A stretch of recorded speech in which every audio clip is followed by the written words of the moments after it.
आप सुन रहे हैं कुकू एफएम। कहानी का नाम है रुद्राक्ष, जिसके लेखक हैं मनीष पांडे रुद्र।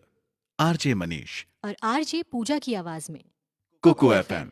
सुने सुने जो जो मन मन चाहे। चाहे। मिशिमा। आधी रात का वक्त हो चला था और तेज हवाओं पर भी खामोशी का जबरदस्त पहरा था। वहीं ठीक उस आलीशान कमरे के बिस्तर पर वो 11 साल का बच्चा बड़े ही सुकून की नींद सो रहा था। पर उसकी कसमसाहट और चेहरे पर मौजूद पसीने की बूंदें ये बयान कर रही थी कि शायद वो कोई बुरा ख्वाब देख रहा था। और अचानक एक झटके से साथ उठकर वो बिस्तर पर बैठ गया। उसके माथे पर ठंडी पसीने की बूंदें अब भी विराजमान थी और सांसें ताजा हकीकत। खैर, कमरे में चारों ओर अच्छी तरह से निगाहें दौड़ाने के बाद आखिरकार उसे समझ में आ गया कि अब तक वो जो कुछ भी देख और सुन रहा था वो सब हकीकत नहीं बल्कि एक बुरा ख्वाब था। पुरानी मगर भारी भरकम पलंग पर बैठे बैठे ही उसने अपने कमरे में चारों ओर नजर दौड़ाई और हालात का जायजा लेने लगा। बाहर काफी अंधेरा था, मगर फिर भी कमरे में जल रही उस 0 वॉट के बल्ब की नारंगी रोशनी में सब कुछ साफ नजर आ रहा था। उसने अपने बाईं ओर देखा तो पाया कि बिस्तर पर सिर्फ एक बेतरतीब पड़ा चादर और तकिया रखा हुआ था और बिस्तर की सिलवटें देखकर ऐसा लग रहा था मानो थोड़ी देर पहले वहां कोई सोया हुआ था जो अभी हाल ही में उठकर बाहर गया होगा।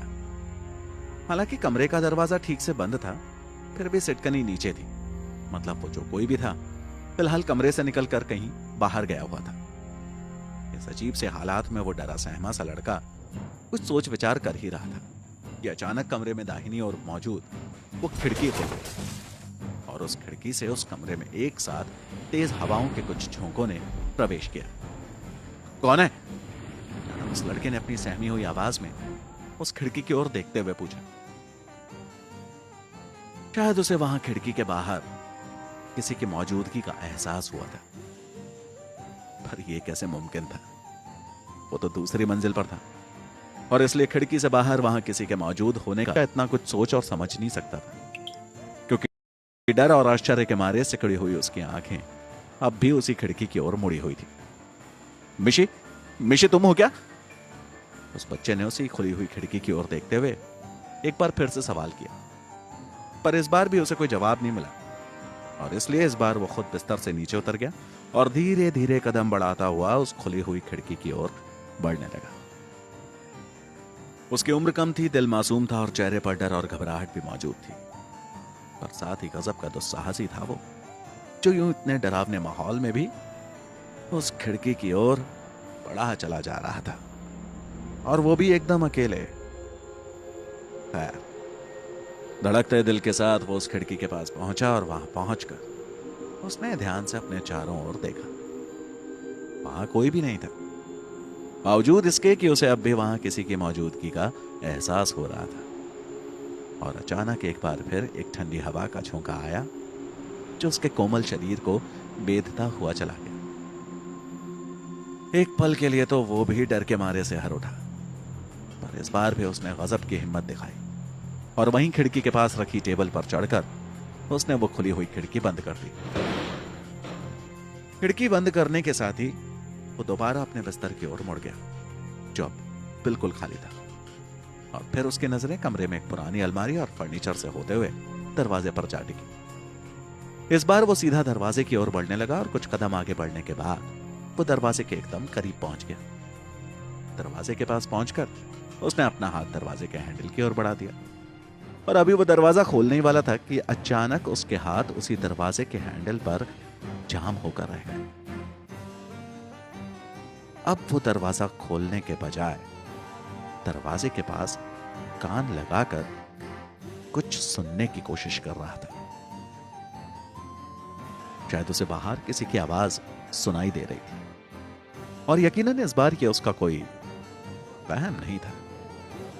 सचमुच दरवाजे के पास कुछ लोगों के फुसफुसाने की आवाजें आ रही थी। अगले कुछ मिनटों तक वो लगातार उन आवाजों को सुनने की कोशिश करता रहा, पर उसे कुछ भी साफ सुनाई नहीं दे रहा था। बस ऐसा लग रहा था मानो दरवाजे के पीछे खड़े होकर कुछ लोग आपस में बहस कर रहे हो। और आखिरकार इस बात से खींचकर उसने एक झटके में दरवाजा खोल दिया।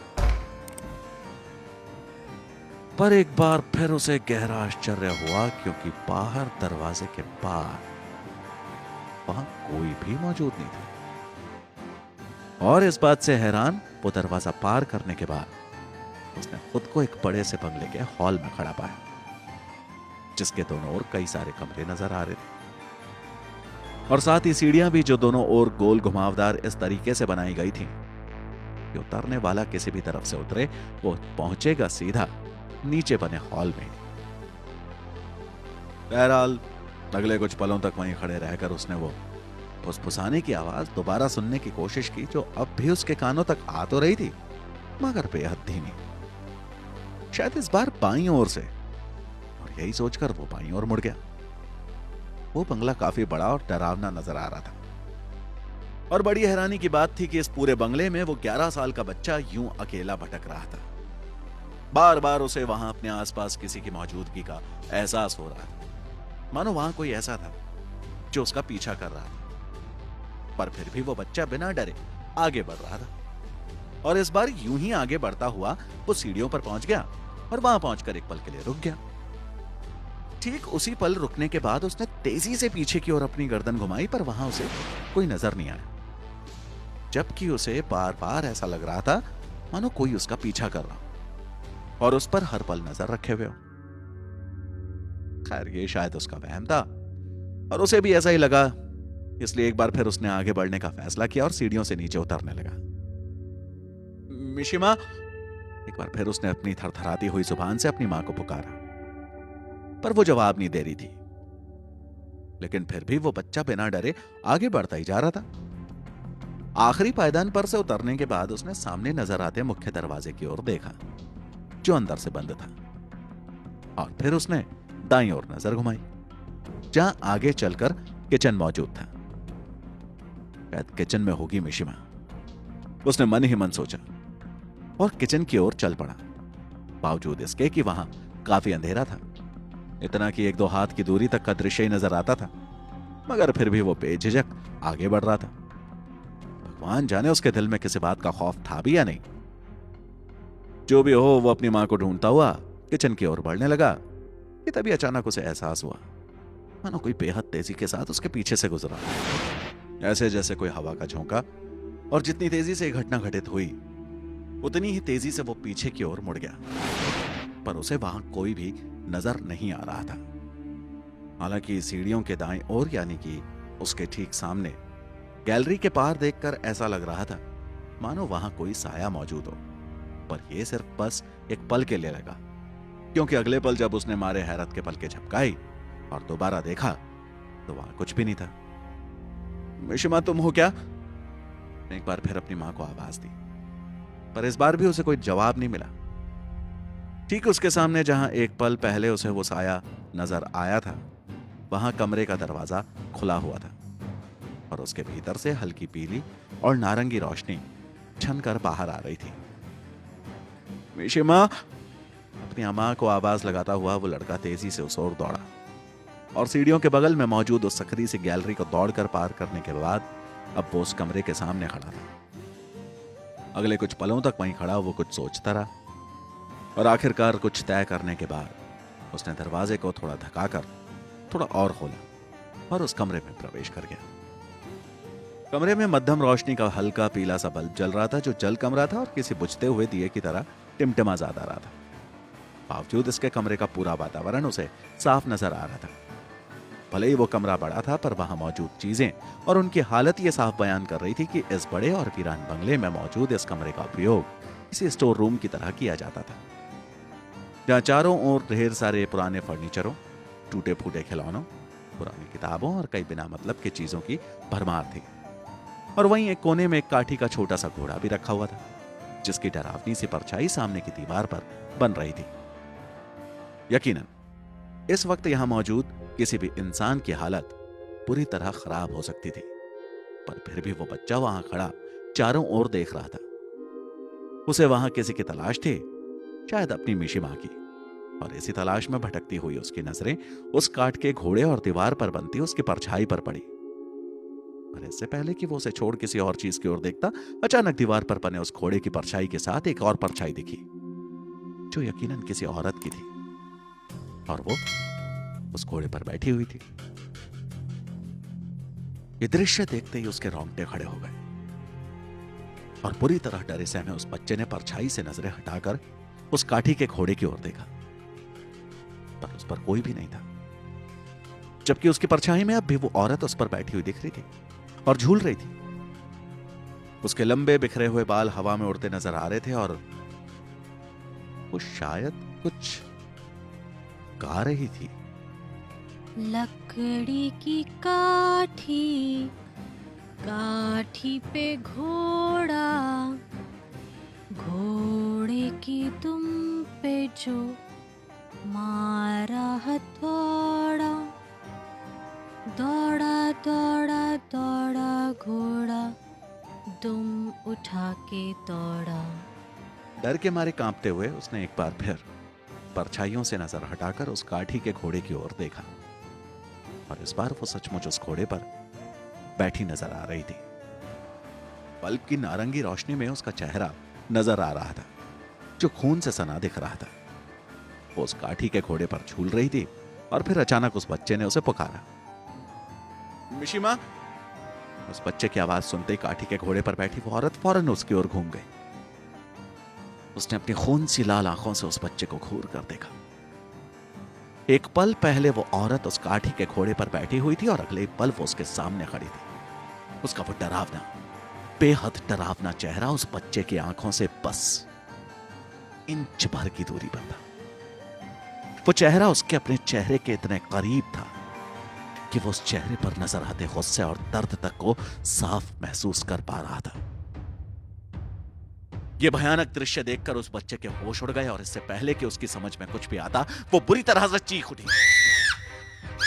इस भयानक औरत की चीख इतनी जोरदार थी कि न चाहते हुए भी उस बच्चे को अपने कानों पर हाथ रख लेना पड़ा और चीख सुनते ही वो एक ही झटके में उठकर बैठ गया।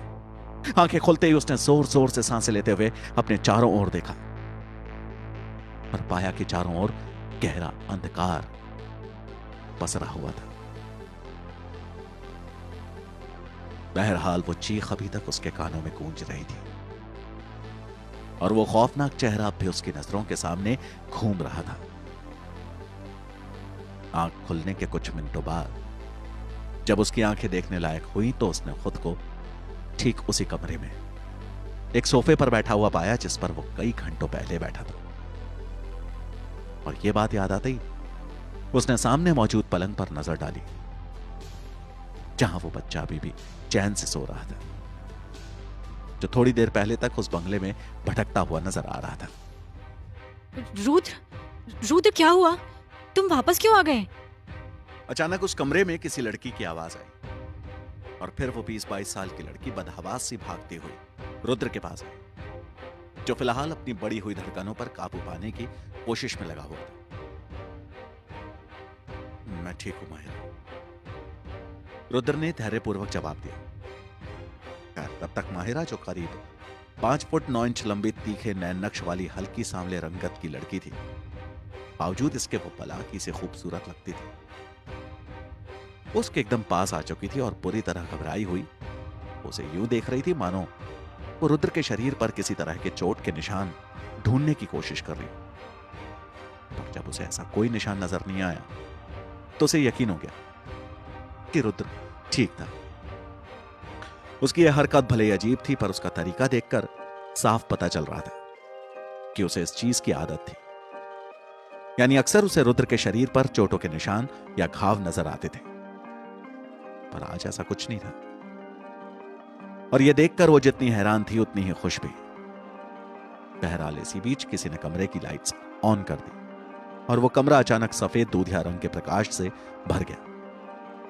एक बार फिर रुद्र की आंखें बंद हो गई, पर इस बार जब धीरे धीरे उसने अपनी आंखें खोली तो उसे माहिरा के अलावा उस कमरे में मौजूद वो 4 लोग और नजर आए, जिनमें से 2 बूढ़े दंपत्ति थे और एक उनका बेटा, जबकि एक चौथा नवयुवक भी था, जिसकी उम्र बाकियों के मुकाबले काफी कम थी। और वो रुद्र और माहिरा का हम उम्र लग रहा था, क्योंकि वो तीनों ही 22-23 साल के युवा थे। अंकुश, तूने लाइट्स क्यों ऑन कर दी? रुद्राक्ष ने स्विच बोर्ड के पास खड़े उस नवयुवक को घूरते हुए उससे पूछा, जिसने आंखों पर पतले फ्रेम का खूबसूरत चश्मा चढ़ा रखा था और अपने क्लीन शेव्ड अवतार में वो किसी चॉकलेटी बॉय जैसा नजर आ रहा था। उसकी हाइट करीब 5 फुट 10 इंच थी और वो काफी गोरा चिट्टा स्मार्ट बंदा था, पर शायद उसने अभी तक जिम ज्वाइन नहीं किया था, जो कि उसका दुबला पतला शरीर देखकर साफ पता चलता था। यार, तेरी चीख सुनकर हम सब डर गए थे।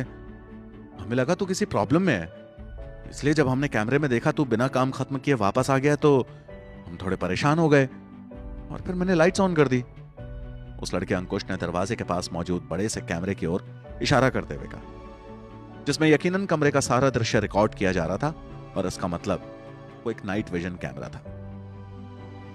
मैं ठीक हूं, बस वो अचानक मेरे सामने आ गई थी और इसीलिए मैं झटके से इस पार आ गया, रुद्र ने जवाब दिया, जिस पर मौजूद वहां सभी लोग हैरानी भरे अंदाज में उसकी ओर देखने लगे। कौन? इस बार वो सवाल पूछने वाले बुजुर्ग दंपत्ति थे, जो बेड पर लेटे उस बच्चे के नाना और नानी थे, जबकि उनके अलावा वहां मौजूद आखिरी इंसान उस बच्चे का पिता था। बात दरअसल ये थी कि रुद्र और उसके साथ मौजूद बाकी सभी लोग फिलहाल बेंगलुरु शहर के एक बंगले में मौजूद थे, जहां वे बूढ़े दंपत्ति अपनी बेटी अंजलि, दामाद मोहन और अपने नाती शौर्य के साथ सालों से रह रहे थे। पर फिर एक दिन अचानक एक कार एक्सीडेंट में उस बच्चे की मां यानी कि अंजलि मारी गई। पहले कुछ महीनों तो उन्हें इस सदमे से उबरने में ही लग गए और फिर जब धीरे धीरे सब कुछ सामान्य होने लगा तो अचानक इस बंगले में अजीबोगरीब और रहस्यमयी घटनाएं शुरू हो गई। जैसे कभी देर रात गए दरवाजों का अपने आप खुल जाना, कमरों की लाइट्स का अपने आप चलना बुझना, कुत्तों और बिल्लियों का अक्सर बंगले में घुसाना और धीरे धीरे वक्त गुजरने के साथ घटनाएं और भी भयावह रूप लेने लगी। साथ ही अक्सर वो छोटा बच्चा शौर्य देर रात गए बंगले में इधर उधर घूमता हुआ पाया जाने लगा और पूछने पर कहता कि उसकी मां उसके साथ खेलना चाहती थी। शुरुआत में तो सबने इसे हल्के में लिया, पर फिर ये मुसीबतें और भी ज्यादा बढ़ने लगी और तब मोहन अपने बेटे शौर्य को लेकर शहर के एक जाने माने साइकाइट्रिस्ट के पास गया। बहरहाल इसके बाद सिचुएशन और भी ज्यादा खराब हो गई और अब उस बच्चे के साथ और भी ज्यादा बुरी घटनाएं घटने लगी। धीरे धीरे उसकी याददाश्त, उसकी शारीरिक शक्ति सब कुछ खत्म होने लगी और वो बहुत ज्यादा बीमार पड़ गया। और फिर एक वक्त ऐसा आया जब वो क्लिनिकली डेड सिचुएशन यानी कोमा में चला गया। मोहन और उस बच्चे शौर्य के नाना नानी सभी ने उसके इलाज में पैसा पानी की तरह बहा दिया, पर किसी भी इलाज का कोई भी असर नहीं हुआ। और तब उस साइकाइट्रिस्ट ने उन्हें रुद्राक्ष अवस्थी के बारे में बताया, जो एक पैरानॉर्मल इन्वेस्टिगेटर था। साइकाइट्रिस्ट ने उन्हें रुद्राक्ष के बारे में जो कुछ भी बताया, उसे सुनकर उन्हें यकीन हो गया कि और कोई कर सके या ना कर सके, पर रुद्राक्ष उनकी मदद जरूर कर सकता था। और फिर उनके कहने पर उस साइकाइट्रिस्ट ने रुद्राक्ष से मदद मांगी। उस वक्त रुद्राक्ष अपने टीम मेंबर्स यानी स्वाति, माहिरा, अंकुश और दर्शित के साथ किसी पैरानॉर्मल रिसर्च के सिलसिले में काहिरा गया हुआ था। और जब उसे पता चला कि 11 साल के बच्चे की जिंदगी का सवाल था, तो उसने उनसे वादा किया कि काहिरा का काम खत्म करके वो जल्द से जल्द बेंगलुरु आकर उनसे मिलेगा। बेंगलुरु आकर सबसे पहले वो साइकाइट्रिस्ट से मिला, जिसके बाद उन्होंने रुद्राक्ष यानी रुद्र को इन लोगों का एड्रेस दे दिया और रुद्र फौरन अपने 2 दोस्तों माहिरा और अंकुश के साथ यहां इस बंगले पर आ गया, जबकि उसके बाकी दोनों दोस्त यानी स्वाति और दर्शित अब भी काहिरा में उसका बचा खुचा काम निपटा रहे थे। बहरहाल उनके बंगले पर पहुंचकर उसने सबसे पहले उस बच्चे को देखने की जिद की और उस बच्चे को देखने के बाद वो उसके नाना नानी और अंत में उसके पिता से मिला, जिन्होंने बीते दिनों घटी हर घटना को विस्तार पूर्वक ज्यों का त्यों रुद्राक्ष और उसके दोस्तों के सामने बयान कर दिया। इस दौरान अंकुश ने उनकी बताई हर छोटी से छोटी बात को अपने डिजिटल वीडियो कैमरा पर शूट कर लिया, जबकि माहिरा का काम पूरे घर की वस्तु की जांच करना था। और चूंकि वो इसमें माहिर थी, इसलिए यह पता करना उसके बाएं हाथ का खेल था कि घर में किस किस प्रकार के वास्तु दोष थे, और उसने जितना जल्दी हो सका उन्हें दूर करने की कोशिश भी की। इसी दौरान उसने बताया कि घर के वास्तु में सबसे बड़ा दोष उस घर में मौजूद वो स्टोर रूम था, जिसे सुनकर उस बुजुर्ग दंपत्ति ने अपने दामाद मोहन से फौरन वो कमरा तोड़वा देने की बात कही। पर रुद्र ने उन्हें शांत रहने को कहा और इसके बाद उसने खुद जाकर उस स्टोर रूम की जांच की। लौटने पर उसने जो बताया उसे सुनकर वो बुजुर्ग दंपत्ति और उनका दामाद मोहन तीनों हैरान रह गए। रुद्र के अनुसार घर में कोई ऐसी बाधा थी जिसका मकसद उस बच्चे को नुकसान पहुंचाना था, और ऐसे हालात में वे सभी पूरी तरह से टूट गए।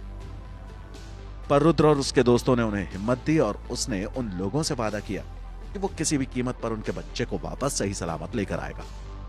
इसके लिए उसने आज की रात चुनी थी। रात को रुद्राक्ष के कहने पर जिस कमरे में वो बच्चा हमेशा सोता था, उसी कमरे में उसे सुला दिया गया, और रुद्राक्ष ने अपने साथ लाए किसी गेरुए रंग के पाउडर से उस पलंग के चारों ओर मिलाकर एक बड़ा सा स्वास्तिक चक्र बना दिया, और फिर उसने बाकी सभी को कमरे से बाहर दरवाजे के पास रहने को कहा, जहां पर अंकुश और माहिरा के साथ बाकी सभी लोग खड़े थे, जबकि अंकुश अपना काम यानी वीडियो रिकॉर्डिंग कर रहा था। और इधर कमरे में मौजूद सोफे को खिसकाकर रुद्र ने उस पलंग के करीब रख दिया जहां वो बच्चा सोया हुआ था, या यूं कहना ज्यादा मुनासिब होगा कि कोमा में था। इसके बाद रुद्र ने उस बच्चे का हाथ पकड़ा और एक पुराने मगर कारगर तरीके से उसने खुद की आत्मा को उस बच्चे की आत्मा से जोड़ दिया, जो उसके अनुसार रूहानी दुनिया में कैद हो गई थी। अभी रुद्र ये सब कुछ सोच ही रहा था कि अंकुश ने चुटकी बजाकर उसकी सोच में विघ्न डाल दिया, और वो फौरन अतीत के सफर से निकलकर वर्तमान में आ गया, जहां वो उन लोगों के सामने ठीक उसी सोफे पर बैठा था। कहां खो गया भाई? अंकुश ने चुटकी बजाकर उसे वापस अतीत से वर्तमान में लाते हुए उससे सवाल किया, जिस पर रुद्र ने बड़ी बारीकी से एक एक करके उन सभी लोगों पर नजर डाली जो वहां मौजूद थे। कहीं नहीं, मुझे एक बार फिर से वहां वापस जाना होगा। रुद्र ने उसके सवाल का जवाब देते हुए कहा, जिसे सुनकर बाकी दोनों तो समझ गए कि वो उसे रूहानी दुनिया में वापस जाने की बात कर रहा था, जहां से वो अभी अभी लौटा था। जबकि उसके दोस्तों के अलावा बाकी तीनों कुछ नहीं समझे, और उन्हें बस इतना ही समझ में आया कि वो एक बार फिर बेहोश होने वाला था, जैसे पहली बार हुआ था। अब पागल हो गया क्या तू? उसकी बात सुनकर अंकुश पूरी तरह भड़क गया, जबकि रुद्र उसकी बात पर ध्यान दिए बगैर एक बार फिर खुद को रूहानी दुनिया में जाने के लिए तैयार करने लगा। पर उस पर इस तरह बरसने वाला अकेला अंकुश ही नहीं था, बल्कि माहिरा का भी यही हाल था। कम ऑन रुद्र, तू जानता है ना तू क्या कर रहा है? रुद्र की बात सुनकर माहिरा ने भी बुरा सा मुंह बनाते हुए उससे पूछा, तुझे पता है ना कि ब्रह्म मुहूर्त शुरू होने में सिर्फ 1 घंटा बचा है, और तू वापस उस दुनिया में जाना चाहता है, ये जानते हुए भी कि अगर तेरे वहां से वापस लौटने से पहले ब्रह्म मुहूर्त शुरू हो गया तो तू वहां हमेशा हमेशा के लिए फंस के रह जाएगा, और फिर तू चाहकर भी कभी वहां से वापस नहीं आ सकेगा। अंकुश ने दोबारा कहा, जिसे सुनकर बाकी तीनों भी समझ चुके थे कि रुद्र अपनी जान खतरे में डालने की कोशिश कर रहा था। बेटा, तुम्हारे दोस्त क्या कह रहे हैं? तुम क्यों अपनी जान खतरे में डालने जा रहे हो, वो भी हमारे बच्चे के लिए? अचानक उन तीनों की बातों के बीच में वो बुजुर्ग आदमी आ गया, जो उस बच्चे का नाना था, और वो भी बाकी दोनों की तरह रुद्र को ऐसा कुछ करने से रोकने की कोशिश करने लगा। हाँ रुद्राक्ष जी, आप हमारी आखिरी उम्मीद हैं, और हम नहीं चाहते कि हम आपको भी खो दें, इसलिए बेहतर होगा कि हम ये सब कुछ कल दोबारा कर लेंगे। फिलहाल आपको अपनी जान खतरे में नहीं डालनी चाहिए। इस बार उस बच्चे के पिता यानी मोहन ने भी आगे आकर उसे समझाने की कोशिश की, जबकि उन सभी लोगों का ऐसा व्यवहार देखकर वो मन ही मन पूरी तरह खींच रहा था, क्योंकि वो जानता था कि वो सभी सिवाय उसका समय बर्बाद करने के और कुछ भी नहीं कर रहे थे, और यह समय उसके लिए कितना कीमती था यह अब तक सिर्फ उसे ही पता था। पर अब शायद उन सभी के जानने का वक्त आ चुका था कि परिस्थिति अब और भी ज्यादा गंभीर हो चुकी थी। लोग समझ क्यों नहीं रहे हैं? मामला बेहद जटिल हो चुका है। वो आत्मा जिसने इस बच्चे को कैद कर रखा है उसे अब समझ आ चुका है कि उस मेरा यहां होना उसके लिए खतरनाक है, इसलिए वो हमें अब और कोई मौका नहीं देगी और इस बच्चे को बचाने का हमारे पास यही एक आखिरी मौका है, क्योंकि इसके बाद वो पूरे तौर पर इस बच्चे की आत्मा को उसके शरीर से अलग कर देगी और एक बार अगर बच्चे की आत्मा शरीर से अलग हो गई तो उसे वापस ला पाना मेरे लिए भी नामुमकिन हो जाएगा। रुद्र ने बुरी तरह खींच कर कहा और उसके बाद सुनकर उसके दोस्त अंकुश और माहिरा सख्ते में आ गए, क्योंकि फिलहाल वही दोनों थे जो रुद्र की कही हुई बातों का सही सही मतलब समझ रहे थे और इसीलिए वो दोनों फौरन खामोश हो गए, जबकि रुद्र एक बार फिर उस बच्चे के पिता और उसके नाना की ओर मुड़ा। अब प्लीज मेरा यकीन कीजिए, मैं उसे सही सलामत वापस लेकर आऊंगा किसी भी कीमत पर, बस आप दोनों खुद को संभालिए। उसने एक बार फिर उन्हें विश्वास दिलाया और जब उन्हें रुद्र की बात पर विश्वास हो गया तो वे दोनों खुद ब खुद पीछे हट गए। साथ ही रुद्र के दोनों दोस्त अंकुश और माहिरा भी पीछे हट गए थे, पर अभी भी वे दोनों इस चीज के लिए तैयार नहीं थे। बहरहाल उन्हें पता था कि रुद्र उस बच्चे की जान के आगे खुद की जान की भी जरा भी परवाह नहीं करेगा और इसीलिए उन्होंने उसे दोबारा रोकने की कोशिश भी नहीं की। आखिरकार रुद्र के इशारे पर उन्होंने कमरे की लाइट्स दोबारा ऑफ कर दी और सभी वापस चुपचाप बिना कोई आवाज किए दरवाजे के पास जाकर खड़े हो गए, जबकि यहां उस सोफे पर बैठे बैठे रुद्र ने एक गहरी सांस अंदर खींची और वापस पलंग पर मौजूद बच्चे की ओर मुड़ गया। इसी के साथ ही उसने खास अंदाज में उस बच्चे का हाथ पकड़ा और आंखें बंद कर कुछ बुदबुदाने लगा, जो शायद संस्कृत भाषा के कुछ शब्द थे, पर वो शब्द क्या थे यह पहचानना लगभग नामुमकिन सा था। देखते देखते एक बार फिर कमरे का माहौल बदलने लगा और रुद्र को भी भारीपन सा महसूस हो रहा था। उसके होंठ अभी भी लगातार हिल रहे थे, पर उसका बुदबुदाना धीरे धीरे बंद हो चुका था। और फिर एक पल ऐसा आया जब उस पर नींद मानो पूरी तरह हावी हो गई और फिर अचानक उसे एक तेज झटके का एहसास हुआ, मानो जैसे उसके जिस्म से उसकी रूह निकल गई हो। चैनल को सब्सक्राइब करो पहले, हाँ जल्दी करो, मुझे पता है कि आप लोग नहीं करते हो, वीडियो देखते हो लेकिन सब्सक्राइब नहीं करते। ये लाल कलर का बटन नहीं से दबाओ, जल्दी दबाओ, जल्दी दबाओ, फिर मैं शुरू करूँ। दबा दो जल्दी, दबा दिया, घंटी भी दबा देना, ठीक। अगर हमारी ये वीडियो आपके लिए हेल्पफुल रही है तो हमारे चैनल को सब्सक्राइब कर लें और वीडियो को लाइक भी कर दें, ताकि हमें इस जैसी और वीडियो बनाने के लिए मोटिवेशन मिल सके।